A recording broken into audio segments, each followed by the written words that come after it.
right, welcome back to Rivals on the Pitch. We're still at match week 24, but after some not so exciting cup matches, we finally move on to match 20, week 25. Liverpool finally facing Everton. You know, there's no running away. We'll give some match week 25 game predictions. Move on to the mini league, some our results and our predictions. How are you guys doing? All right. We had to go with all right. Yeah, all right. We're doing all right. Yeah, we're doing all right. I mean, Spurs ain't doing all that good, but everyone else is. It wasn't that good of a week for anybody, I feel like. I mean, we're all got knocked out of something. Yeah, that's some of us that have more than one something. Yeah, it was strategy. Now you can focus on the league. This isn't like the NBA where you flop and you get the first round pick. You know, what's strategy. Wait, hold on. No, we lasted longer in the FA Cup. Now that I remember, you're not in it either. No, Liverpool's not in it either. Yeah, I know. Right. I'm not saying anything. None of us. I know we're out of it. That's fine, but we're still in the cup. We're still in the running for 3. No, I'm saying, but Pat was saying that. I was eliminated out of both cups, but. Yeah, in the same, like 4 days? Oh, it's just the way the schedule. We don't have control of that. I know. It does suck, though. It is shitty, like... Because now you got to go big or go home. Yeah, tight rope. You got your rope. They got to live up to that Ange quote. You know, I always win something in my second year, but it's gonna be only got one thing to win now. Europa. He really dug himself into a hole with that one. Shit, I never said, man. It should be like speak softly and carry a big stick, man. Just keep it quiet. You got to stay humble, you know? Yeah, that's that's going to be on the phrase. Instead of stop racism, it's going to be stay humble now. So what if we do win something? Are you guys going to say sorry? No. No, I mean, I'll congratulate them. Okay. I'll congratulate Spurs. I mean, if they win something, they would undoubtedly deserve it. You know what I mean? With all the shit that's been going on, they basically got so many lemons and limes, and they actually made it into lemonade somehow. You know? Exactly. All right, let's call that an episode. Let's end on that on a high note. That's it. Clip everything. Yeah. No, but I mean, like I said, there's still plenty of not season, but there's still plenty in the Europa League for them. I think that's their main focus right now is Europa League, and maybe just somewhat try to get in a respectable position in the Premier League. Everything else is you got to go all in on Europa. That's it, basically something. Now it's where it gets tough, though, right? Because now you have like the actual contenders of the cup, right? Right. Not to say that anybody who was in the group stage didn't deserve to be there, but you know, now you have the real deal. You've got, exactly. Yeah. You're playing the big teams. You're not playing in the teams that are from like the world countries or the small European countries. You're actually facing, you know, Italians, Spanish teams, and the real creme of the crop right there. Yeah, and what sucks is we are going to get players back, which is great. But what about the players I've been playing this whole time? You know, the ones that were Kulusevski's, the Suns, and all that were game changers, difference makers, are now just burnt out. So that's what scares me. You know, but that's true. You getting players back? You had players? You know, I wish Tottenham the best in the Europa League. It's basically their cup already. They both already won it in my book. No, they're the favorites. Are you trying to? They're the favorites. Yeah. Are you trying to? Is that your juju? Your bad juju? Yeah. Boogity. So yeah, I mean, we're officially over the halfway point. Should we do a little predictions where, you know, we take a look at the league table and just try to justify our predictions from the beginning of the podcast? Yeah, we all basically fucked up. I think I think so. My praise, well, not praise for Nottingham Forest, makes up for my mistake on our team. Yeah, I think those two teams were reversed on probably both of our. Right. Yeah, really, for real. So let's take a look, shall we? My picks for top 6. Gosh darn it. I said that, Chelsea would be 6th, and they're currently 4th. I picked Manchester United to be 5th. All wrong. But how dare I? I said Tottenham 4th. Because they finished right outside the top 4 last season. I think that was a good shout, regardless. Before our injury crisis started, we were like 4 points behind Arsenal. number 3, I'd chosen Liverpool. I just assumed that they would do as well as they did the previous season with a new manager, that they would struggle, but clearly I was wrong. Manchester City would finish second. I just thought that there's no way. I just thought that the summer transfer window of basically barely any transfers meant that they were good to go. Like they didn't need anything. It's a perfected machine. And then I picked Arsenal to be first because 2 years in a row I figured this was a year, and nothing's written in stone yet. But yeah, I think we could all probably guess it's not going to be Arsenal's year.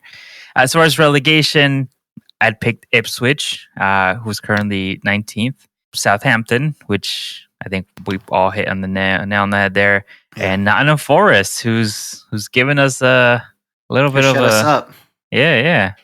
They're telling us to stay humble. So for my top 6, back in mid-August, before the pandemic, the crisis of 24, the hamstring crisis.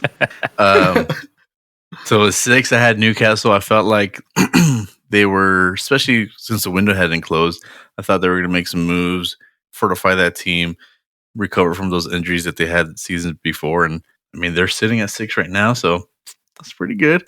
It's like they hit a little rough patch, and then they go on a winning streak. So I feel like they're going to be roaming between that 6th and 4th place. I think they'll end up in Europe for sure. Aston Villa, I think that's the one that surprised me the most. Well, not the most. We'll get to that one. But I think that's one surprised me. I thought they're riding high, and I thought they were going to keep going as well. Made some moves, but I think it was the pressure of being in Europe that kind of was a factor this season.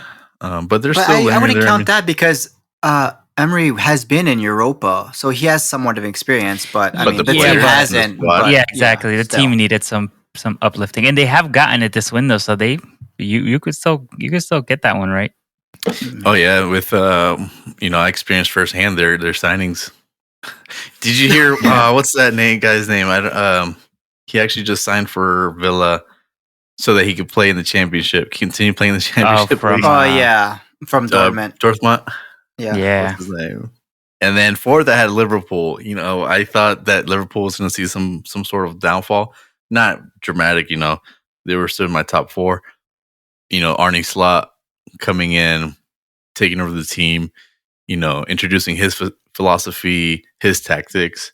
But I think that he just didn't miss a beat. If anything, they're better for it, and they stayed healthy. The one thing they did stay healthy, so I think that's a major part of them being first. It caught me off guard how well they transitioned over from Klopp to Arne.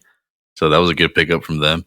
2nd, I didn't say we were going to win the league, but I had a feeling, I think last year was too much of a good thing. I think we got what's the word I'm looking for?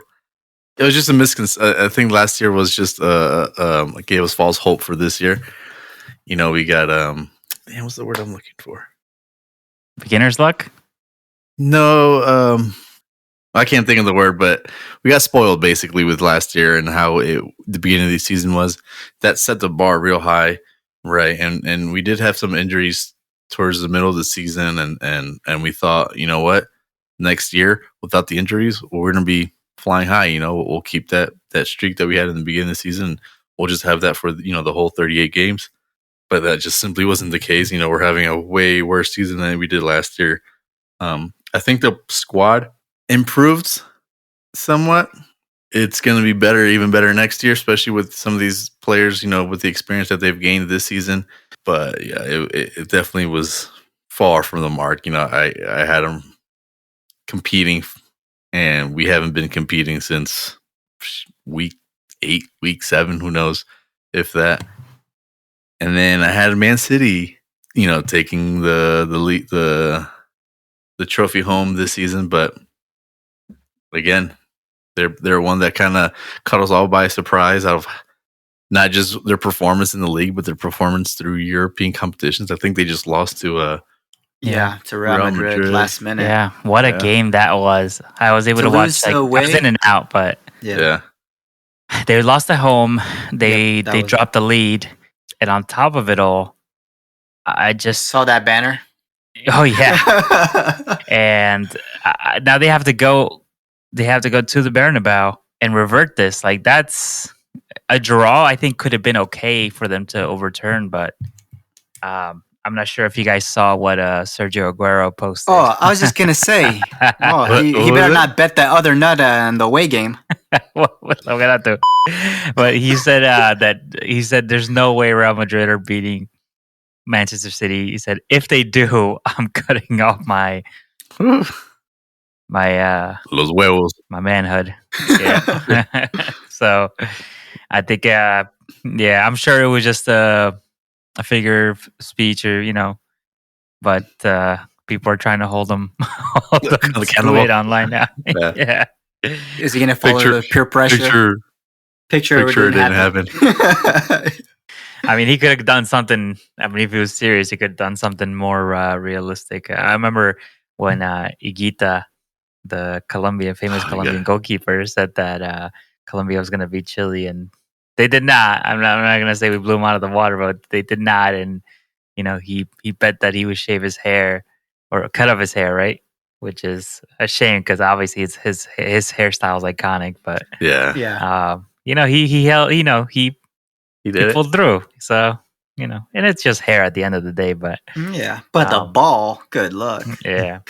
So, who's your relegation predictions? So I had Ipswich, Southampton, Leicester City, Ipswich being at the far bottom, Southampton that 19th position, and Leicester City in that 18th. So, But at least you got them spot on. I mean, those are the teams that are in the current relegation at the moment. Yeah.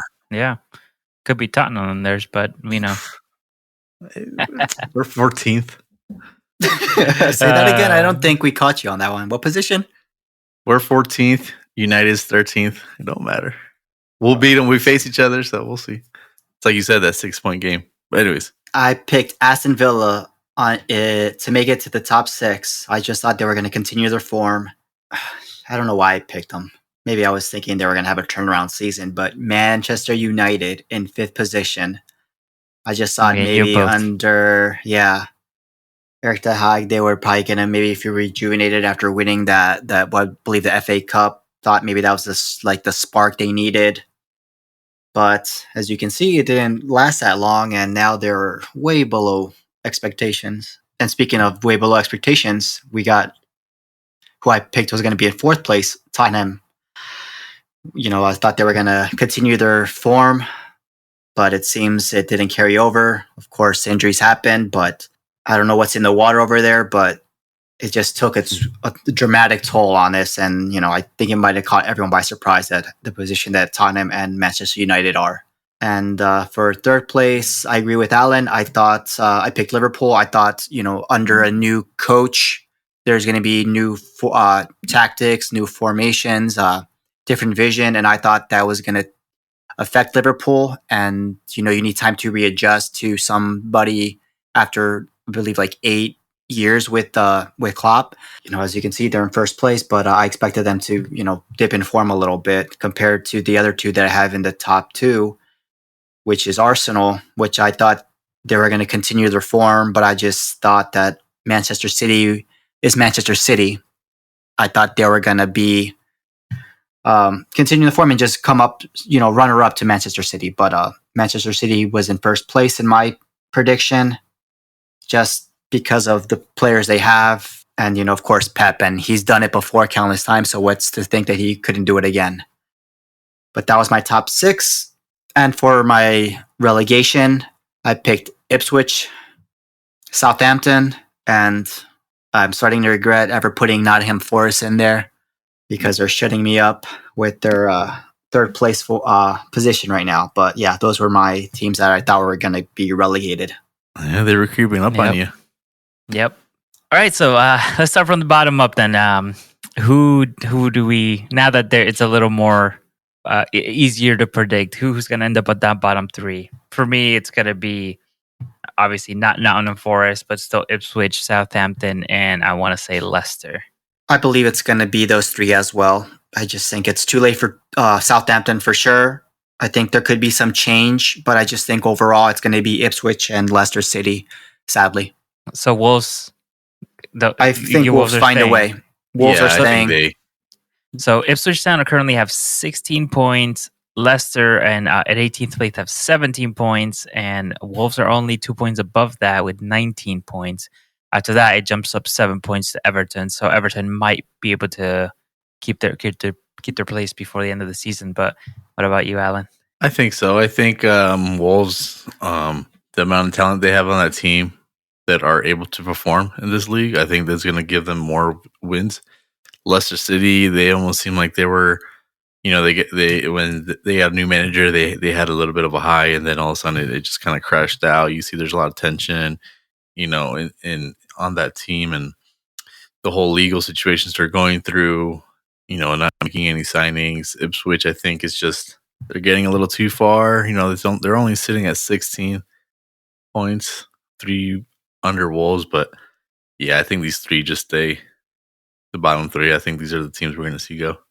All right. Any crazy shouts for top 4? I mean, at this point, I think Liverpool, in the form that they have been, are probably the only cemented team in the top 4. If my opinion, I think Arsenal still have a long way to go. A long season with lots of injuries, no incoming January signings. Still a lot of tough games to go.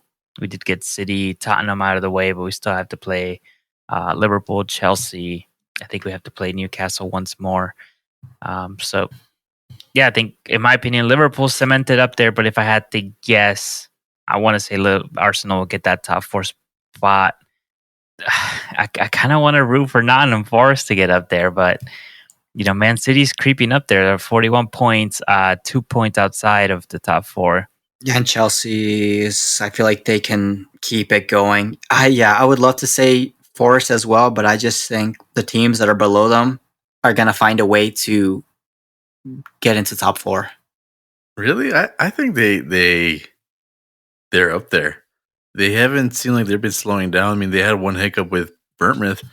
I mean, they turned it around and beat Brighton 7-0, after losing to Bournemouth. Yeah, true.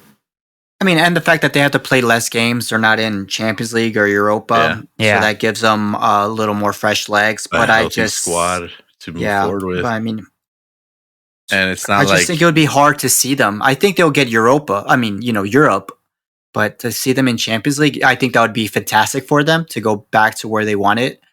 But I just think it may be too much for them, honestly. I don't think so. I think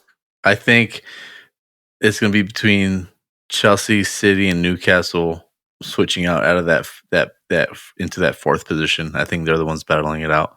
Maybe City starts making a push once they get their players back, but I don't think it was their case was had to do with injuries. They were missing some key players, but they still had a very good squad. Forest, I don't think they seem like they slowed down the whole season, and we're past that halfway mark, and we have 13 games left. I think they continue that. And Chelsea has been on a little bit of a decline. Newcastle hits their patches. Yeah. Someone toot? Nope, that was me moving the chair. Edit that. Ooh. So yeah, this podcast we jump into commercial by Lactate. Beano. But yeah, I'm actually a little bit jealous of Chelsea because they obviously have the financial backing, and I just think they've been able to play with no pressure this season because no one's pushing them to be a title contender. So they're able to play their game. When they lose a game, they don't get a ton of criticism. They're just like, they're still getting their things together. Well, how long is it going to take? How many years has it been? I don't know that but it's different because it's a different coach. Yeah, but what's a top manager? He's clearly had success and he worked on their pep, and he's got a multi-billion-dollar squad. But no one criticizes them for that. How many of these City get the criticism? As they should, but so should Chelsea. Look at all these teams. They were able to let go of João Felix. How many of these teams are able to let go of someone and still be fine? Their squad is it's huge, and they have all their financial what am I? Yeah, I can't talk today. But they're set. They could do whatever they want. They could buy whoever they want. It's just a matter of convincing them to come join their team. They have this, like you said, $1 billion squad, a new coach, and maybe it was smart of him to come out and say, "Oh, we're not winning this year. We're not winning this year." And then all of a sudden, the spotlight's off of them, and now they're being like, "Oh my God, look at Chelsea's fourth position," as they should. Yeah. I think it's just smart from their manager point of view to not jump the gun. Yeah, your team is playing well, but at least he knows, He yeah, said we're it playing well, but before. it's not. Yeah, exactly. We're not winning the title. We're not in the title contention yet. I do think it is smart from their manager to do that because, like I said, he's taking the pressure off of the team. But I also want to put it on the media too because, like I said, like Arsenal get criticism when we lose, when we win, and it's so annoying. Like, just let us do our thing. Like, we're obviously have tons of injuries, and like I said, we're not the most injured team. I'm not gonna sit and cry. I don't want to be 14th place right now. You know what I mean? But like we can't. I feel like we can't do right, and it's like look at this Chelsea team, and everyone's like, oh, when they do well, they get their flowers, and when they don't, it's like people just look the other way. I mean, and it happens a lot across. When we talk about players like Foden, you know what I mean?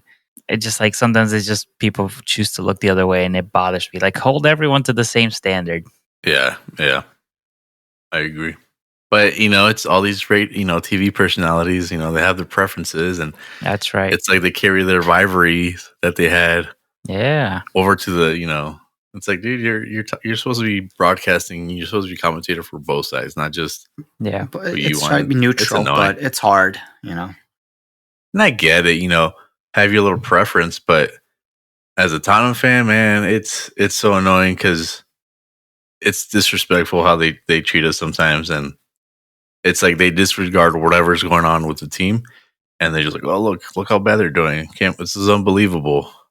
But then again, they do jump on your side. They of course they agree with the levy and stuff like that. But like I said, you get it from both sides. You get the praises and you get the complaints and criticism. But then again, they get paid to say whatever they want to say. At the end of the day, like Ange says, I don't really or whatever, mate, but criticize me, not my players. It's part of the job. You get to play, and of course, when you have all the spotlight on you, what else are you gonna? What is gonna happen? You get praised when you do well, you get talk shit when you do bad. It's what it is. And I'm not trying to talk shit or start anything, but when Liverpool do bad, it's okay. It's they don't get beat down like everybody else.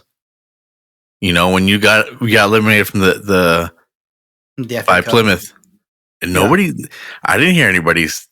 It was barely mentioned. Social media was barely, nobody came out and really said anything. They're like, "Oh, get on Plymouth, good on Plymouth, good on Plymouth." Nothing about how bad Liverpool played. Yeah, I know. I agree. But I mean, you got to also look at, like you said, the people that are commentating. I think for Arsenal, Thierry Henry's probably the only well-known Arsenal commentator that's out there, right? And he criticizes Arsenal as much as because he wants Arsenal to do better, I think. But I feel like he doesn't. I mean, there's the occasional banter and jokes that they do, like on the Golasso show, right?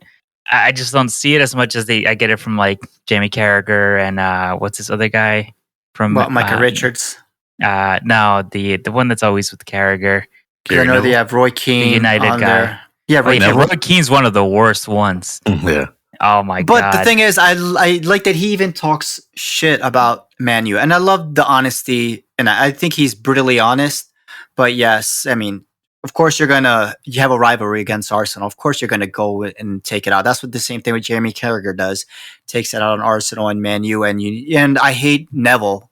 I think he's one of the worst. He's the worst. I think he's the worst. Worst. Again, I just. When it's it's better because look, like us, we're all friends and stuff. But of course, we're gonna rip you apart when it's your team. So it's like the same thing. They're doing it between themselves. They're doing it among friends. They know they can take it. And it's worse because you're my best friend and you're my rival. Yeah. So of course, I'm gonna add a little more salt to that wound. I mean, but then again, it's fun to see. but eventually, it's like, God damn, bro, you really do like. There's actual real hate. I mean, and when they Like, played each other, there was legitimate hate for them. So it carries over. That's what I'm saying. Exactly. They complain about that all the time about rivalries being so soft now. And then you saw this like crazy game, Manchester City, when they hosted Arsenal. All this talk from Haaland, and then we come in and host them, and then there's all this like we basically hit back, right? And then everyone's like judging Arsenal for doing this, and I'm like, you've been asking for this kind of rivalry. You're saying like, why are players shaking hands in the tunnel? That's too friendly. But then you go and see this, and now you're gonna go and say, "Oh, what's this 18-year-old kid doing?" I mean, he's putting his name on the, I mean, you brought that up. I mean, I think I agree with certain aspects. Yeah, I think even what character when you mentioned it, like I think that's too soon for him, bro. You haven't done anything to deserve mocking him. But I understand. That's just goal celebration. That's a goal celebration. It's a goal celebration. Yeah, yes, but he's doing, and he's 18 years old. Do your own celebration. Yes, but he was doing it against. No, but Haaland came up to him and he said, "Who the fuck are you?" He said, "Who the fuck are you? You fucking clown! Get out of my face!" So he hit back. Good for him. Yeah, but then I understand, but I agree with certain people's like, bro, you are just started the game. You have no right to do it. Yeah, I mean, maybe if you were more established, yes, I completely agree. I think if this had like nothing to do with him, I totally get that. I'm like, dude, like, sit back, let the adults handle it. But he hit back at him specifically. So I'm glad he hit back. And it's not like he did it like...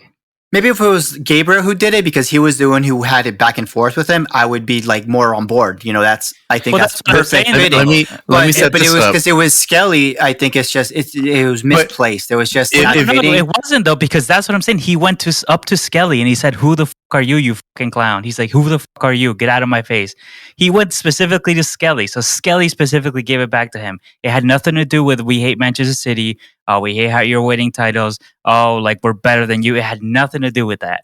All he said was, "Oh, you want to know who I am? This is who I am." And that was literally all it was. And then what happens if that's the only thing he does from now on? Then it's just pointless. That's it. Then why are we going to sit here? Exactly. Yeah, why are we going to sit here and just be like, okay, now's your time to go? No, it's in the moment.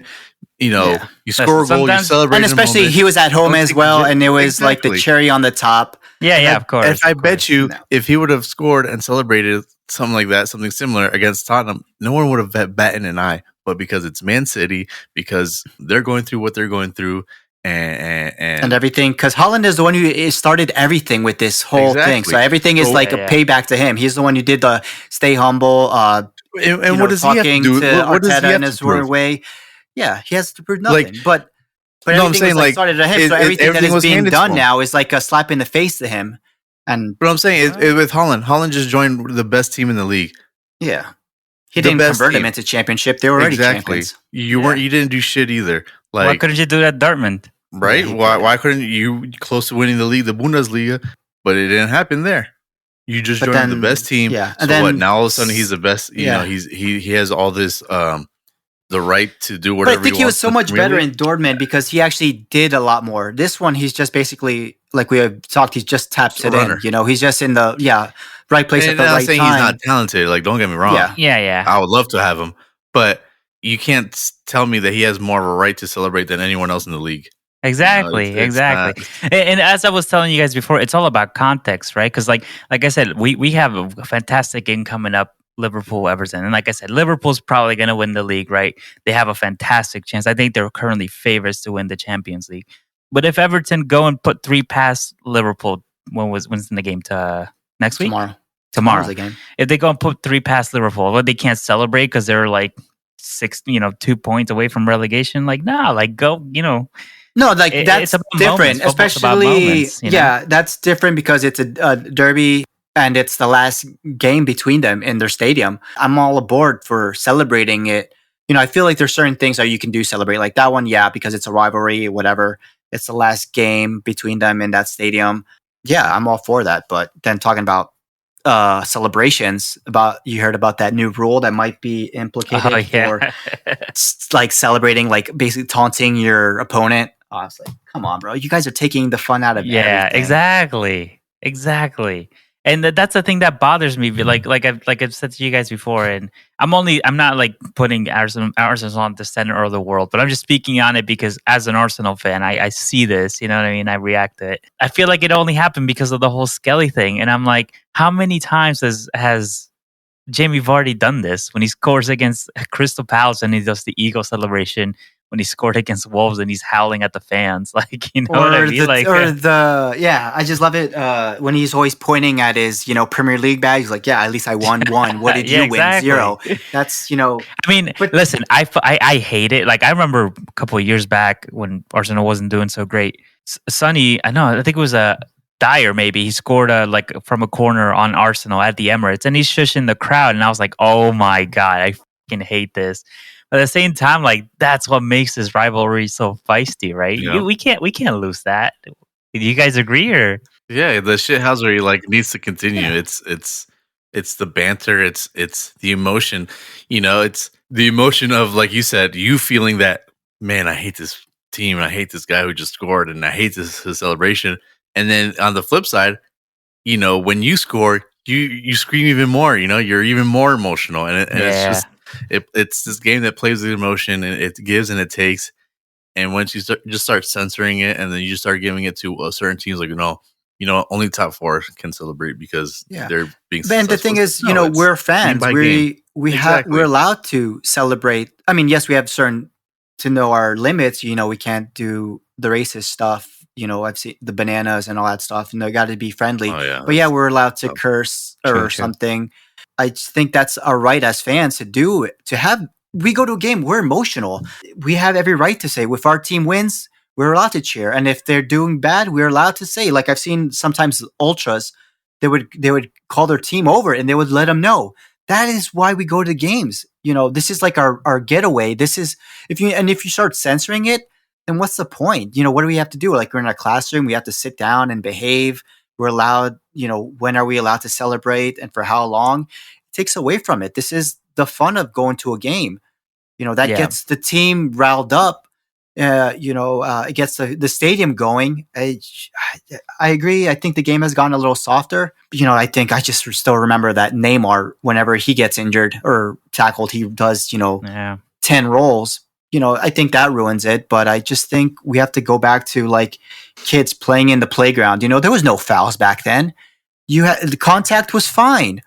Now you have a lot of these flopping, which is taken away from it. But I think as fans, we're allowed to say things to a certain extent. Yeah, it's our team. This is what we grew up with, and we have every right to express our feelings in a positive and negative way. But like I said, with certain limits. Yeah. Just we were talking about Haaland.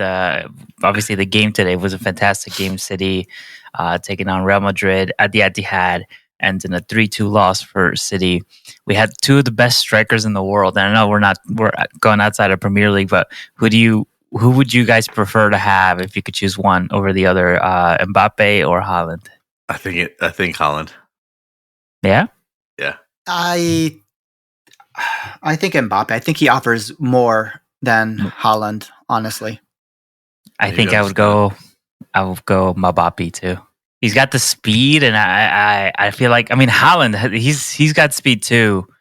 I just feel like Haaland is probably more capable in a number 9 role, but like I said before, he was the star at PSG, but he kind of suffered the same fate that Haaland had at Dortmund. At a certain point, I thought Haaland was better because he was using Dortmund like as a stepping stone, whereas Mbappe at PSG was almost like the finished product. We knew that Haaland wasn't going to play the rest of his career at Dortmund, right? But we thought Mbappe was supposed to take PSG to a Champions League. Yeah. But I think after watching that last World Cup against Messi, I think Messi, the best player in the world, and agree or disagree. Mbappe were going out it.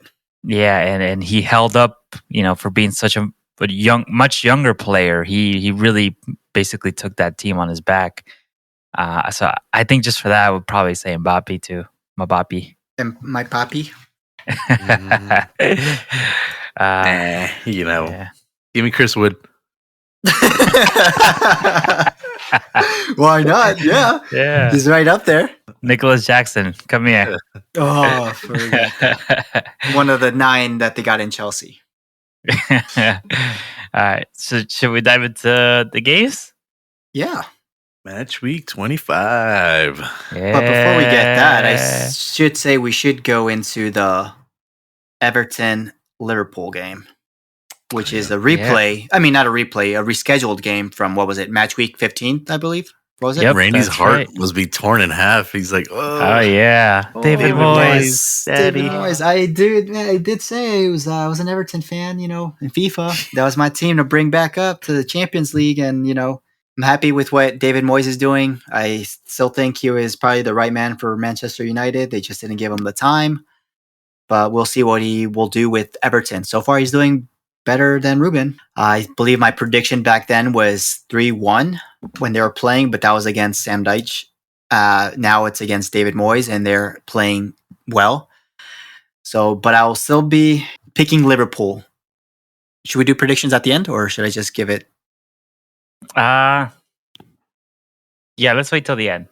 All right, yeah. But my decision is I believe Liverpool will pull out a win in the last Merseyside derby in the Everton and Goodison Park Stadium, and we'll demolish it. I don't know. It will bleed red. It will be red. I remember they're on a 3-game win streak. Listen, yeah, Soul. I remember Arsenal were on a pretty decent run, and we went up to close White Hart Lane, and Harry Kane probably scored one of the best goals of his life from what looked like he was almost at the corner, and he just curled it in outside of the box. I don't know how. That's Harry Kane. But who does Everton got? They got Beto. Hey. We'll see, but I think it should be a good game. But I'm just thinking they might be hyped for this one.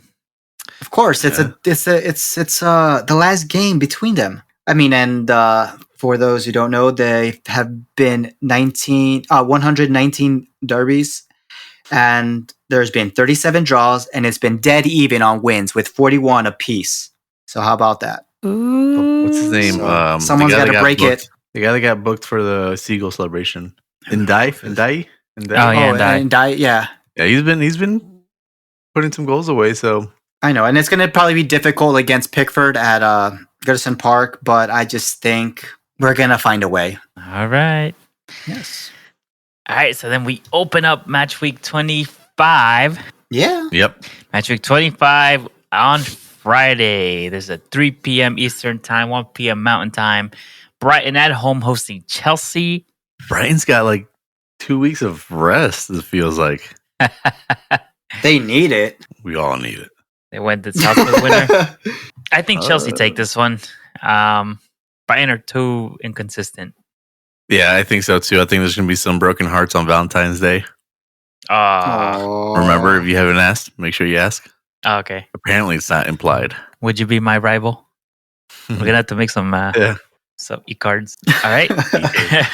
Then we move on to Saturday, Brighton early, 7:30 Eastern time, 5:30. I know Alan's going to be up for this one. Hate watching. No. Okay. I'll be on the East Coast at this time. I'll be on the East Coast. Oh, that's right. All right. We'll go to the pub together. Leicester at home hosting Arsenal. It's going to be a tough one. From the last game against City, against Newcastle, actually, we lost Martinelli.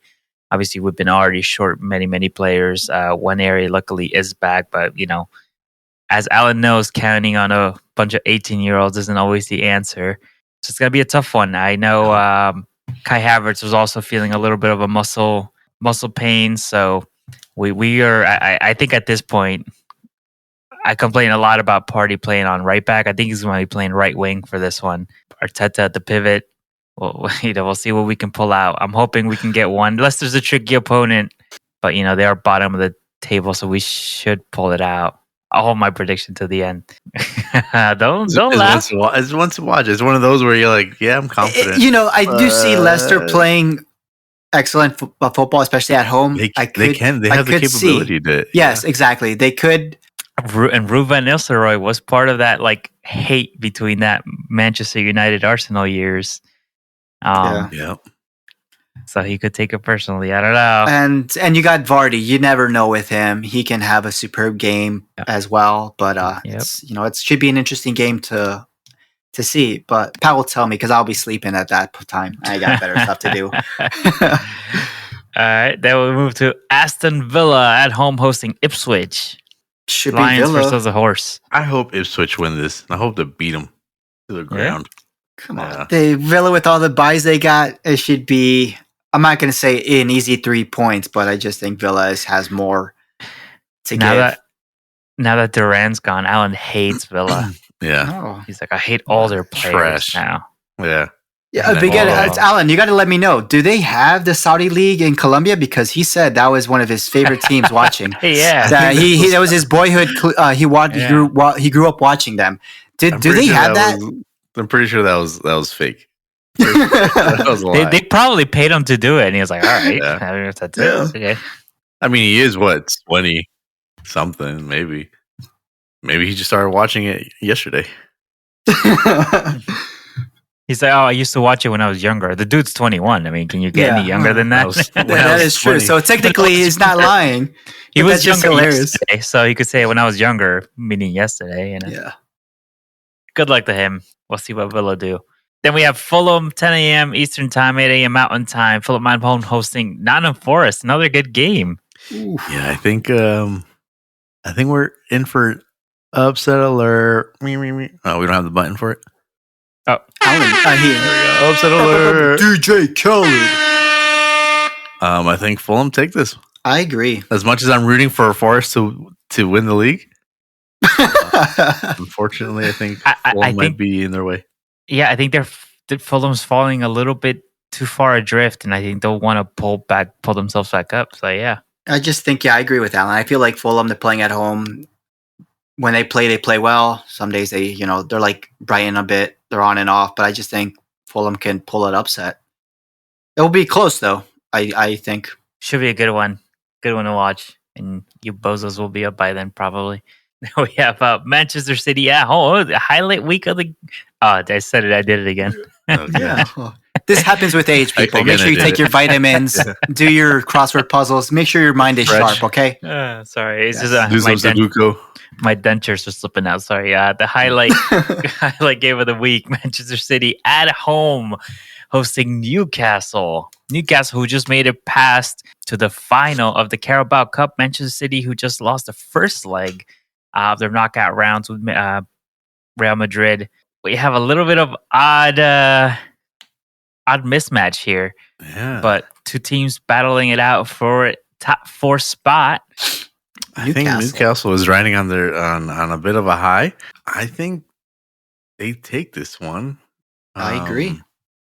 It'll be close. Isaac is having some bit of a putting together a really good season. They did just lose to who was it? Fulham. Yeah. Oh yeah. You guys want an interesting note? No, but you're gonna give it to us anyways. Go ahead. Oh, okay. So Manchester City is currently sitting 5th, 2 points from top 4. Newcastle is sitting in 6th, 2 points for top 4. So they are currently tied on points with 41 altogether. You want to know what their goal differences are? Another 2 points. 13. 13 and 13. So it's got to be disciplinary. It's probably due to cards then. Yep. So if Newcastle draw this, all they got to do is make sure to keep it clean. Hey, don't be clean. Let's go Newcastle. Yeah, I'm gonna go Newcastle. Just for the hate. All right, then we have Southampton at home hosting Bournemouth. Another loss? Yeah. I don't think they hit double digits yet. Not this week, sorry. Okay. Sorry, Southampton. And if you win, then I'm sorry, but what they did to my poor boy, Rambo. Oh man. Sometimes they look like they're playing well and they look like they're up for it, and then they just let themselves down. I feel like they're just a team that knows what's awaiting them. They know there's no way of. But then you would think it's almost like an audition to sell yourself, to promote yourself to the other teams. Like, hey, look at me. I'm a Premier League quality player. Yeah, Come so get me. Southampton Like, is That only is true, fan. yeah. Only fans right now. Show yourself. Yeah, sell yourself. Yep. Who wants me? No, but I mean that's how I would take it. Like, why not show I just out? feel Like, why would bad I? for Ramsdale. I feel like it's He's a big on. drop from I think Arsenal he'll get picked to up by someone. Ramsdale. I mean to Southampton. Newcastle's on the lookout for Ramsdale, from what I heard. Yeah, I don't think I he has believe much he to worry. deserves to Summer. stay. If they go down, which they probably will, they're probably gonna pick him up. So he would be a good pickup for any team. But I think Newcastle would be suitable for him. He was playing for Arsenal. He was the number one. He wasn't the favorite once Raya came on, but he's a starting goalkeeper and he's pretty decent. He's young I too. mean, he beat out what was his name? Leno. Yeah. Yep. Took over So from he's Leno. capable, but Yeah. But yeah, Southampton, it's a shame. They did so well many years ago when they had Pochettino, actually, which gave him his chance. But you can't compare. That team before had Mane, Lallana, Virgil van Dijk. They had, oh my God, they had. Well, that's players. what I'm saying. They were such a decent team, and what happened? It's not, I mean, I think when Liverpool signed Van Dijk, I'm pretty sure it was like a record signing for a defender at the time. Yep. So what happened to all this money? What happened to all this money? Good question. However, yeah, I mean, it's a shame, but you know what? Someone's got to go down. It ain't gonna be Wolves. Oh. Yep. All right. So then we move on to West Ham at home hosting Brentford. Battle of Mid. I just think Potter has got some spell conjuring. I think they should be able to. I feel like it could be a draw, honestly. Nah, but fuck it. They'll go with the win. Brentford, I think they got that ass whooped last week, and they're like, oh, we can't let that happen. Because they beat that ass. Who knows, man? I think, I'm going to give it to West Ham. They can't even beat Tottenham. Brentford. Ooh. Okay. That was a real strong okay. But Yeah. all right. I feel like you were trying to think of something to give, and you're like, I have nothing left to give. Yeah, he's done. Here's my hamstrings. All right, and then 12:30 Eastern time, 10:30 Mountain time, the lunch game. Crystal Palace at home hosting Everton. Ooh. Quick turnaround for Everton. Yeah, because of that quick turnaround, I believe it should be Crystal Palace who should be able to get the 3 points out of this game. Yeah, after beating Liverpool, it's probably going to be hard to keep that up. I would probably say Palace. Wow. Yeah, Palace. Okay. And, future Tottenham support midfielder, Eze. Mm-hmm. Oh, he's still there? Yeah. Could be another one who rejects you.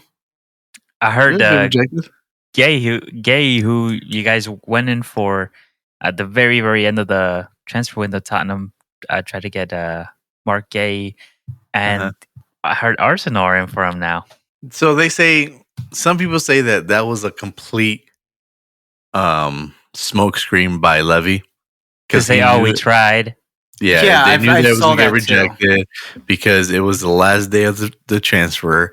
No one's going to be like, who's ready to do business on the last day for such a big player, So it was like, oh, here's this package, here's this, and they got denied, and then now they can turn around and say, oh, well, we tried, Yeah. You don't think it was like, let's try to get a couple players to finish out the rest of the season, but then when they couldn't get as many players that they probably targeted, they're like, all right, well, we now have enough to splash, so go out for your main target, which was Gay. Get him now. Maybe. I think we might try to go for him again in the summer. And if we don't, then we know that this was just a ploy, But if we do. Oh, that is true. So you'll know for sure. Right. And another thing they were saying is this might be an indicator that we might let Romero go, Really? Really? I just heard that they were trying to make him be the highest paid player. So this is where my thinking goes, right? They couldn't land a deal with. Put your thing away. Who? This is a family show. They couldn't land Mark Gay. Yeah. So if they were being serious about it, They didn't land him, so they're going to turn around and say, okay, Romero, we're ready to keep you here, right? But the Romero's track record to me is worrisome. I think he's a really good defender when he plays, but he's not playing as much as I wish he would play. He's getting injured. This is before Ange. He was still injured under other managers, under Conte, and it's worrisome because we're going to pay him all this money for a player, that might not see all 38 games in the season. And 38, you're asking a lot, right? But if you're not playing 75% of the games, then what use are you? Even if you are the best defender, Yeah. You don't think it's because of? I mean, I know he's kind of reckless a little bit.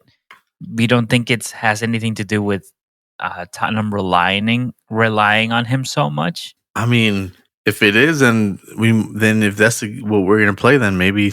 I don't want to say get rid of him so that we could keep Ange, because if Ange doesn't work, then we just got rid of him, Yeah. But like I said, he has had an injury issue even prior to us playing this so quote unquote high line that we play. It's just as high as anybody else, but it's risky. I think and you can't just say, oh, it's because they're playing this new system with Ange. No, this dates back before Ange, but it would suck. But you got the summer window to see what his fitness looks like before you guys can make a decision. But yeah. I mean, now we have Kevin Danzo, who he didn't look too bad. I mean, it's his first 2 games with us.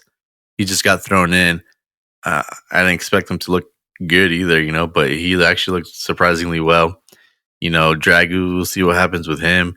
And now Van der Ven and Romero. So we have essentially 4 center backs now that could be playing first team. And I remember you have that one defender who's on loan, who's supposedly like one of the highest scoring defenders in that league or something like that. I mean, but you do have at least a good depth. You have some starters, some young guys, but I just think it all depends on what Ange and his fitness is overall.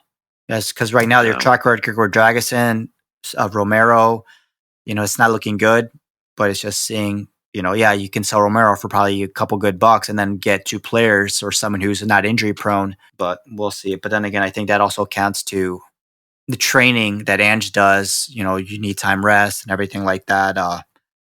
Or it's just Romero's body is not able to sustain such performance. When the international break comes, he's all healthy for Argentina. Yeah, yeah. So he'll play injured for Argentina. Yeah, exactly. So you know what? Like, I'm not saying that I would. Go ahead. Not saying that I would. I'll be glad to see him go. But if they do decide to part with him and they bring in a good quality replacement, then I could live with that. But if you just let him go and we don't bring anyone in, that would upset me.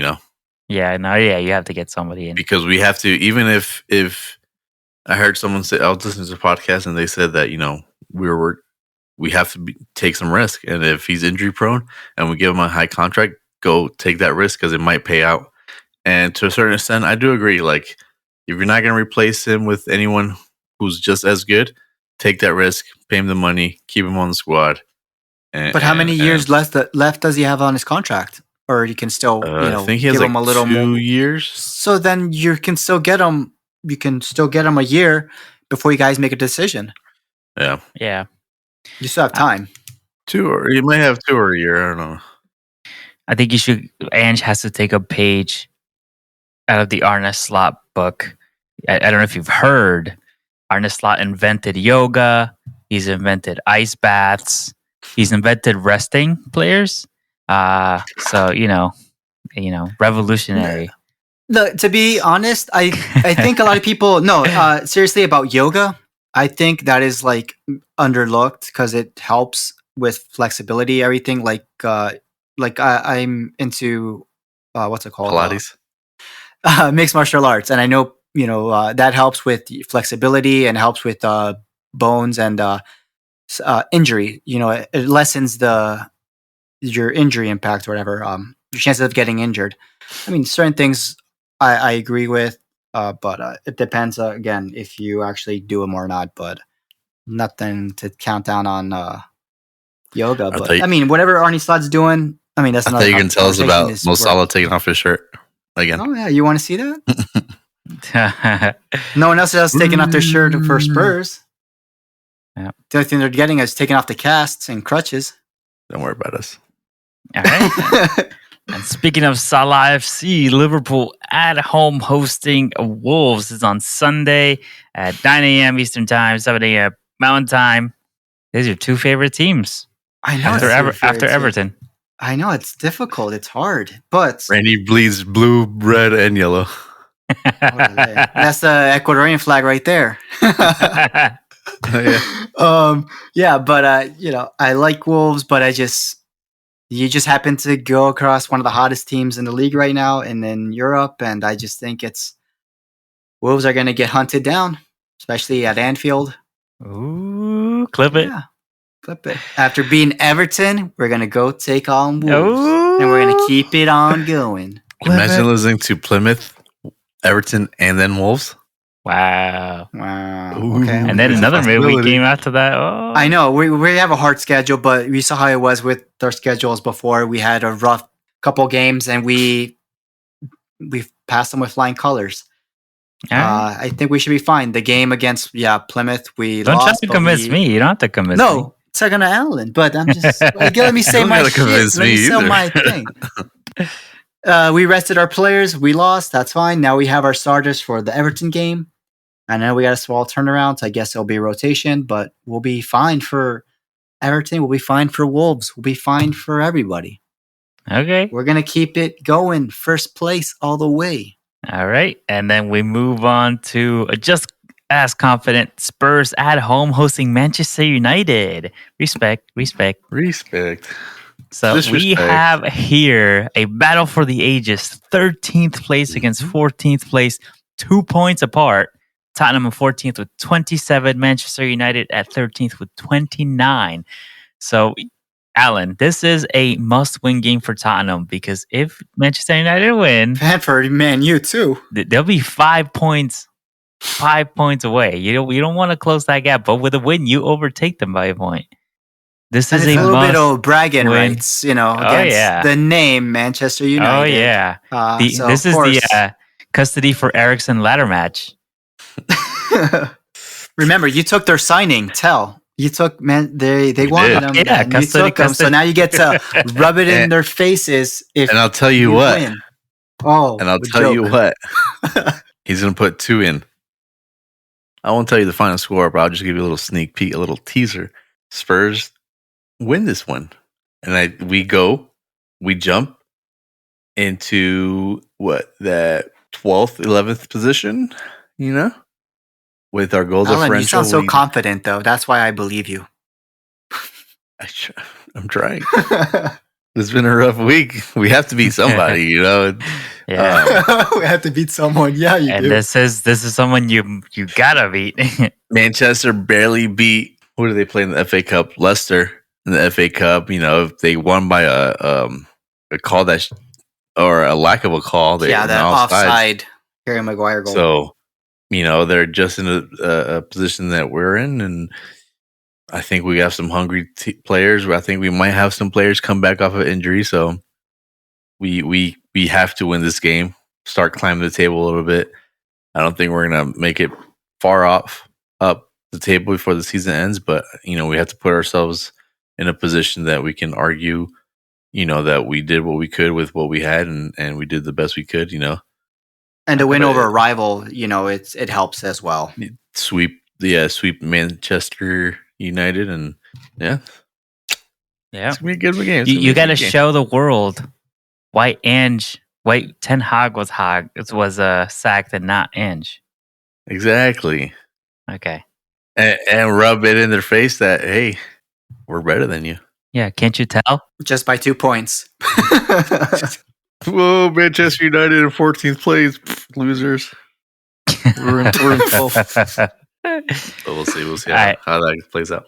Let's start with the makeup game match. Day 15, Everton at home hosting Liverpool. And Randy, you got your Hello Kitty notebook ready?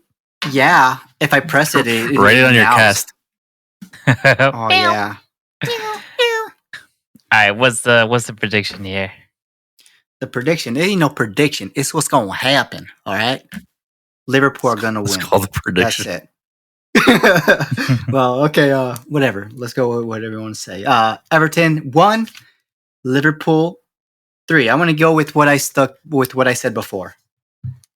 Okay. All right, so that'll be good game to watch, and then we'll move on to Saturday early morning. Leicester City at home hosting Arsenal. This is going to be a tough one. I feel like out of all the games that I could have chosen to go against Arsenal, I feel like my heart is telling me this is the one. But no, I'm gonna go 2-1 Arsenal. I'm gonna go with a 2-1 goal. Leicester. Got it. I'm gonna go. You heard it here. Go with from Wanieri as well. 2-1 for the Arsenal. All right, and then we move on to Liverpool. Liverpool's match week 25 games. Liverpool at home hosting Wolves. Randy. 3-0. Wow. Liverpool. Wow. Yes. Wow. Sorry. Wolves ain't gonna be howling today. Okay. Tell that to Kuna Okay. before he comes to Tottenham. Why? All right. And speaking of Tottenham at home hosting Manchester United. Respect. I think I'm going to pull another 2-1 scoreline here. It's Wow. been a common, theme. So I give Spurs with the victory 2-1 over United. And let me tell you, know what? something. That will be on the scoreboard. I'm going to tell you something. There's going to be a red card in this game. I can feel it. Why is Romero playing? No, it's Bruno. Yeah. Well, I didn't say undeserved red card. I said just a red card. But I'm gonna. Yeah. All right. Cool. Oh, and then the highlight game of the week. Oh Yeah, yeah. I thought you were of saving it We're for just last on waiting. We purpose. wanted you to say it right. That's why. Okay, so the highlight week of the game, we got Manchester City at home hosting Newcastle. I'll go first. You know what? Yeah, I'll go first. I'm gonna say Newcastle win 3-1. Oh, he took my scoreline. Ooh, 3-1. Oh, you're gonna copycat? Why not? No, Do it. that's not fair. You said it first. Edit this out. You- Edit this out and put me first. Okay. All right, Alan. Since now, All right, with the with first 3-1? prediction of the highlight game, I'm going to go with the 3-1 Newcastle over Man City. I don't know why. I think we're on the same wave. I think. You know Yeah. what? I want to join the wave. How about I do 3-1 as well? All right. Nah. Was that be a first? No, fuck that. I think 2-1. Let's just keep it. Oh, wow. I can't. I don't- Wow. 2-1 I who? can go 3-1. 3-1? What's the score or who's who? Newcastle. We all picked Newcastle to win. Okay. Okay. I'm gonna go 2 for Isaac. And an own goal by John Stones. Yeah. For City, Holland. Yeah, I think Yeah. 2-1 for me, Newcastle. So 3-1 for you two, and 2-1 for me. Isaac Sounds puts good. in 2, and I think the third one comes from Gordon? I forgot about Gordon. I was gonna say Murphy. Okay. Oh yeah, he's been on fire. Yeah, I think I'll go with Jacob Murphy. Okay. So that's it. Those are our predictions. All right. And I think that's an episode. This is a good one. All right. So that's episode number 30. 30. Hey. We still got plenty of years before we're 30. We have more episodes than I have birthdays. That's wild. Yeah, exactly. Yeah. That's what I'm saying. We're All almost right. 30. Well, happy 30th episode to us and to everybody who's listening. If you're new here, thank you so much for joining us. Don't forget to follow us on Instagram and listen to all the episodes on Spotify and Apple Podcasts. Thank you so much for joining. I'm Pat. I'm Randy. And I'm Alan. And I'm Pat. All right. Thanks. Bye, guys. Bye. Up Spurs.